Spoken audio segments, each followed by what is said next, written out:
connection is an embodied phenomenon. It cannot be thought to. It cannot be obligated to. It cannot even be wanted to exist into existence. It has to arise based on the quality of both of our bodies and how much safety we both feel together.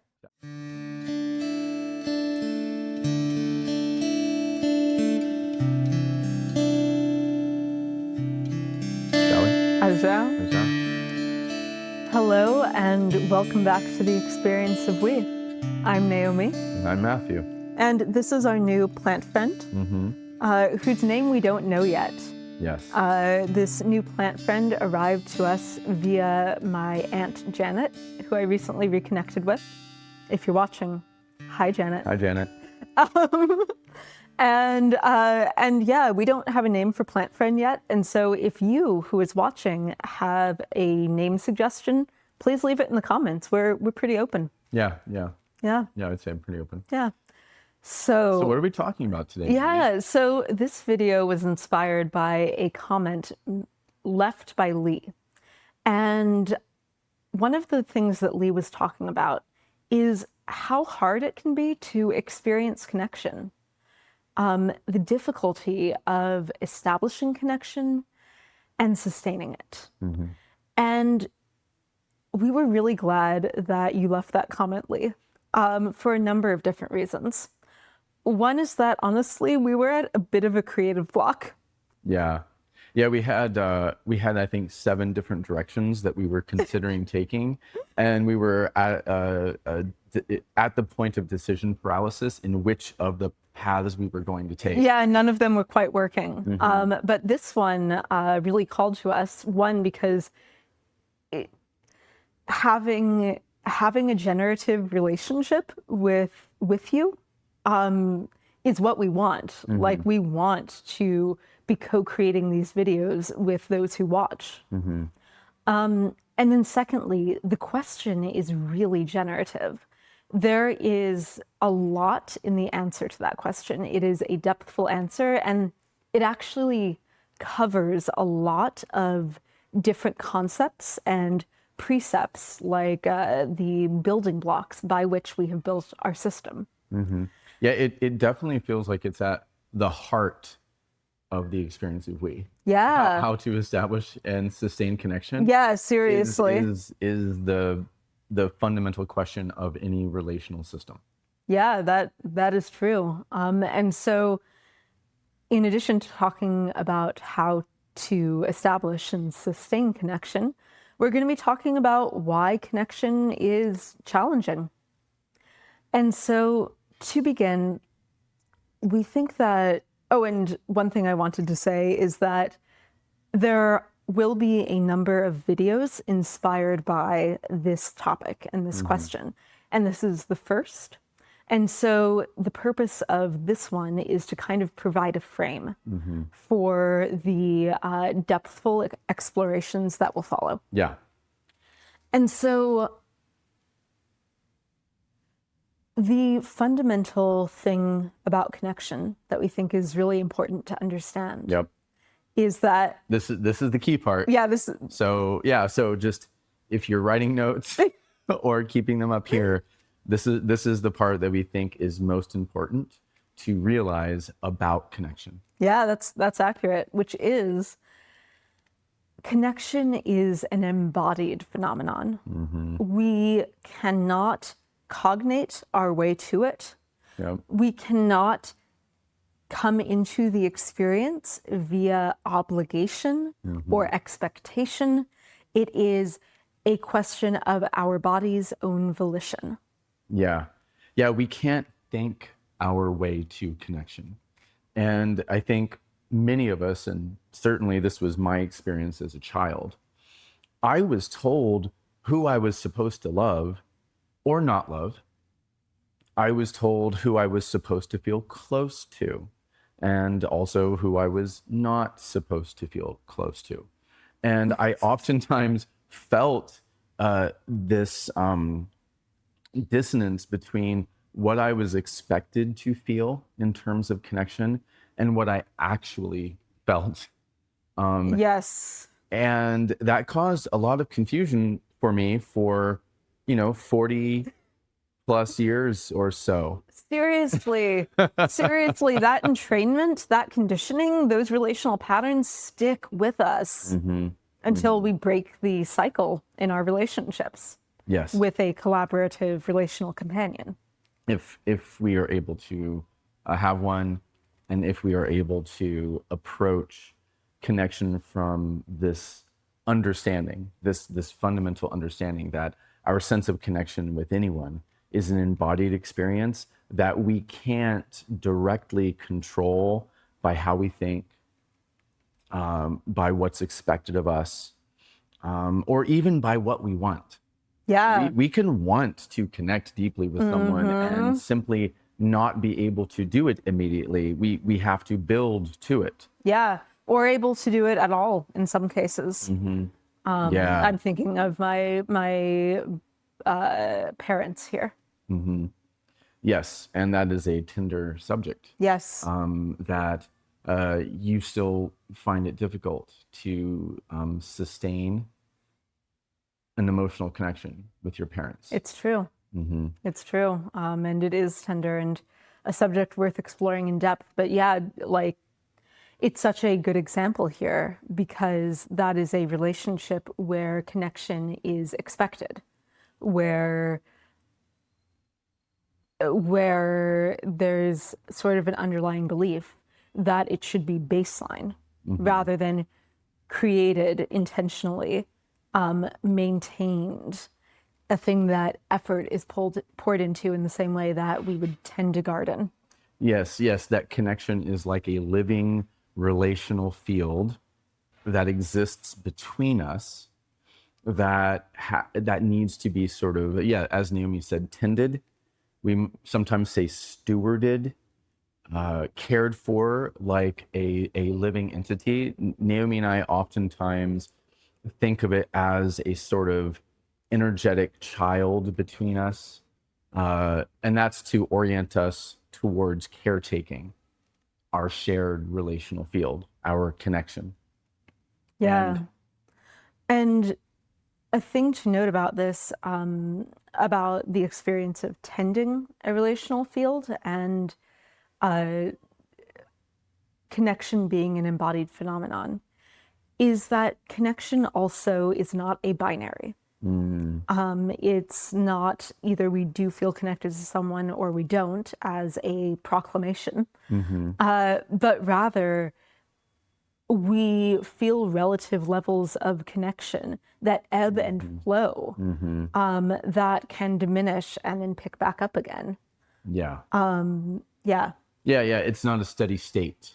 That's so. In other words, connection is not a binary. I feel it or I don't, which means that you can feel intense connection with someone, and a lesser connection with someone else. And also with one person, you can feel intense connection one day and then a diminished connection. Sometimes connection drops and you don't feel a connection with someone at all. Yeah. Yeah. And so it's fluid and occurs across a spectrum. Yes. And I've had the experience so many times of being embroiled in a embroiled in a relationship where we have these high highs of connection, and then some manner of events unfold, and I'm just like cold. And one of the places where I found you when we met was Naomi. So we are there are 19 years between our ages. I'm 51 and Naomi's 31 and soon to be 32. I am. And when we met 10 years ago, she was still caught in a web of relationships where people expected her to feel a certain way about them, to orient towards them as if they had a certain quality of connection that they didn't have, and that she was expected to orient towards them that way all of the time, regardless of how she felt. And you felt a lot of pressure to perform that connection. Yeah, that's really accurate. Whether it was parents, as I was mentioning before, friends, lovers, I felt like I was being a bad person in the relationship if I did not emote and perform connection at all times. Yeah, and I was myself at that time at the tail end of a long life of coming to the realization that connection occurs across the spectrum and that it's fluid, and also that that relational field between us can expire.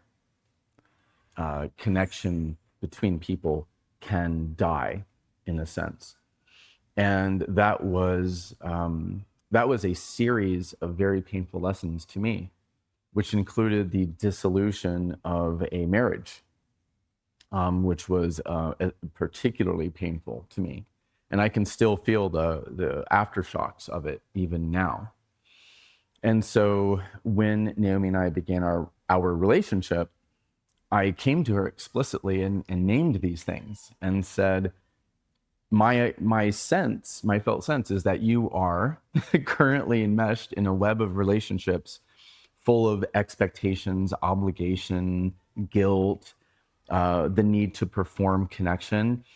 And I don't want you to do that with me. I want you to be with me in whatever way feels most true to you, even if there are times you feel like you don't like me.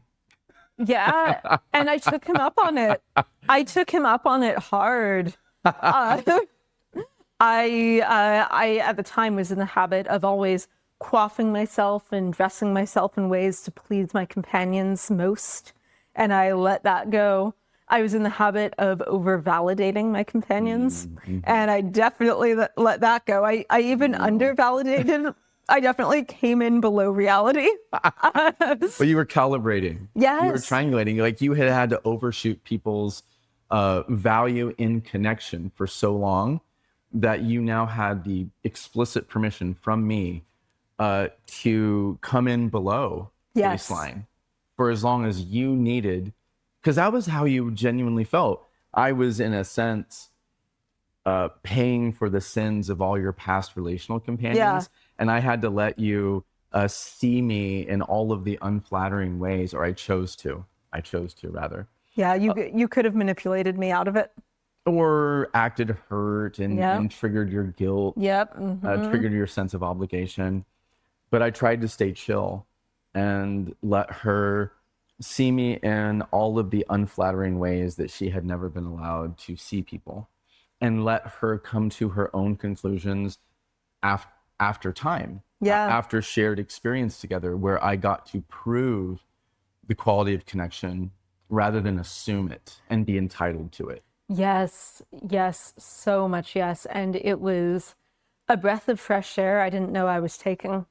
I couldn't, I knew that I liked myself best when I was spending time with him, but I didn't have the recognition that of the quality of connection. I'd never had it before. And so I didn't quite know what it was. And as Matthew said, he gave me ample time and space and shared experience to come to my own conclusions about the quality of his character and about the quality of our connection. And after a number, like 6 months or so of seeing each other weekly for long periods of time, and having adventures and intimate conversations and things like that, I still hadn't registered that we were having a sustained and deep connection. I knew it felt good, but like I didn't grok it.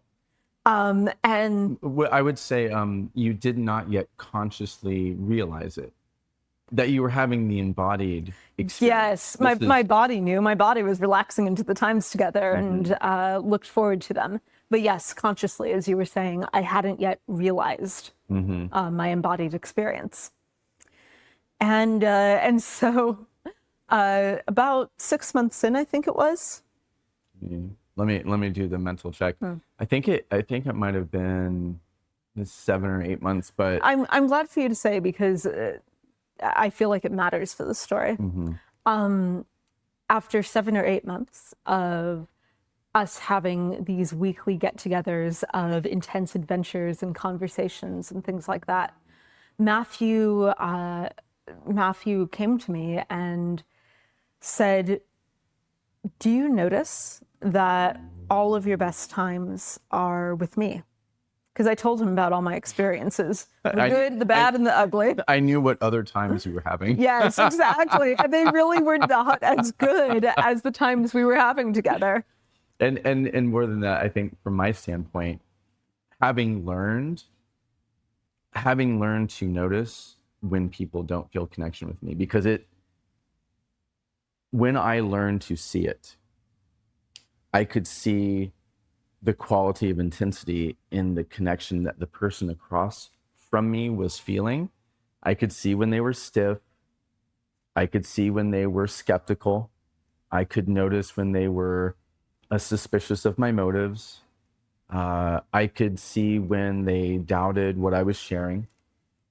And conversely, I could also see when we were experiencing resonance, when someone was softening to what I had to say, was feeling more open and receptive to the process of connection.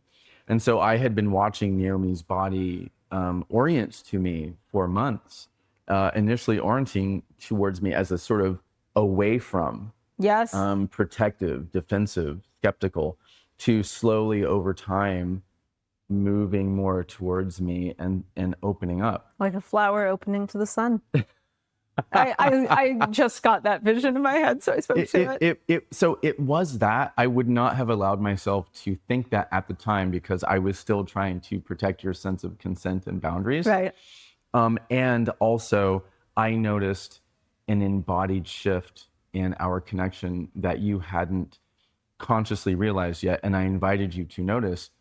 And I want to be clear that if you told me at that time, that's not how I feel, I would have respected it. I would have said, oh, okay, I must have misapprehended or misunderstood what was happening between us. But as it was, you confirmed what my observation. Yeah, I did. There's a lot in that story to talk about. That I notice a pull to get into the tangents, but I'm going to stay on the main thread here, which is that story is an example of Matthew, who realized on some level that connection was embodied. He realized at the very least that he could see the intensity of the connection in people's bodies. Matthew came to me with that understanding and allowed me, for the first time in my life, to have a conscious experience of being able to feel how I felt, orient how I oriented, warm up when I felt that way, and cool down when I felt that way. Yeah, because there were definitely times that you warmed to our connection, and then it immediately cooled down afterwards. Sometimes even dropping below the baseline. Yeah, that's accurate, because I was pretty hurt and was scanning him for signs of malfeasance. Malfeasance. Malfeasance is my favorite kind of peasants.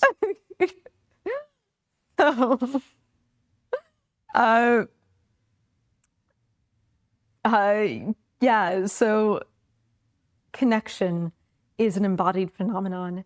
It cannot be thought to. It cannot be obligated to. It cannot even be wanted to exist into existence. It has to arise based on the quality of both of our bodies and how much safety we both feel together, because unsafety can amplify. Yep. And shared safety also amplifies. Definitely. And so I think what we are seeking to establish in this first video of this new series is a shared understanding with you that connection of any kind is an embodied experience that we can influence and we can't control it. And understanding that